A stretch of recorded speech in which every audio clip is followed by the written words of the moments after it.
All right, so for this next story, I was going through the internet and I came across this headline. Professor to students, drop class immediately if you're triggered by opinions that offend you. And this just sounded exactly like what I've heard you talk about in the past. And so I clicked on the article, and sure enough, it's actually about you. So I guess tell me a little bit about this contract that you have for your students at your university. Well, this appeared first in the College Fix, and as I've recommended to you at home before, check out the College Fix every day to find out the goofy things that are going on American college campuses. But yes, I have created, for the last couple semesters, I've created a document that I require my students to sign at the first day of class before I even pass out the syllabus or write my name on the board.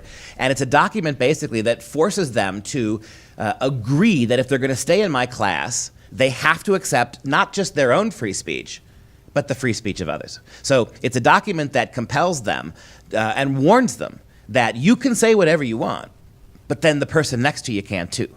And so rather than shutting down discourse in the name of microaggressions or left-wing pieties, if they're going to stay in the class, they have to agree that they might offend somebody with their free speech, but then again, they might be offended, and they have to be okay with that exchange, or education can't take place. I liked what you said in this contract with the creed. You put a creed. It says, as students, we do not condemn without knowing, dismiss without reading, judge without understanding, harangue without listening, or politicize without tolerating. We do not assume that our politics and viewpoints are superior or beyond critique simply because they are modern, progressive, or deeply held. And that's the thing that I can't stand. You cannot have education if we are so woke, we are so hip and progressive, that whenever you read a book from 200 or 400 or 600 years ago, and the minute you see a cultural worldview that does not reinforce your politics, we immediately dismiss that culture as sexist and bigoted.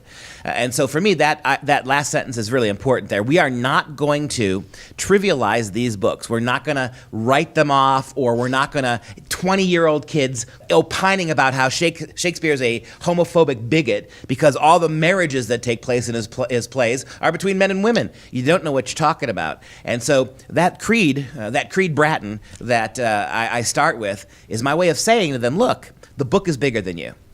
The title of the course is Shakespeare. It's not Goofy Undergrad, right? Susie Jane Undergrad. You have yet to make your mark in the world. You're 20 years old. You're full of women's studies propaganda, right? You wear Uggs and you put your hair up in a sleep bun every morning, right? As you stagger to class in your Uggs, right? With your Starbucks. You have made no mark in the world yet. Shakespeare has a lot to say. He's made a big mark for 400 years. So how about we cut some slack and for one semester, read the man before you condemn the man. Yeah, and what's so nice is you're so kind to them. You give them an out. You tell them point blank several different times, please drop this class immediately. If. And the one that I like the best is, please drop the class immediately if you are triggered by recurring encounters with heterosexuality, traditional gender identities, sympathetic representations of Christianity or religion in general, positive examples of free markets or capitalism, or unapologetic encounters with patriotism, hierarchies, or meritocracy-based institutions or attitudes. That's exactly right. I teach the classics of Western literature. Most of them are Christian. Most of them are written by men. None of them have anything to do with transgenderism, transsexualism. Homosexuality is not even a subtext in the vast majority of them. Most of them reaffirm hierarchies and merit-based arguments. They believe in free will, free speech. Most of the books that we read are, again, metaphysical in that they believe in God, whether it's the Greek and Romans or whether it's the early Christian writers. I teach the Bible very often. So that's it. If you're triggered by any of that, if you won't read these books for what they say, go away.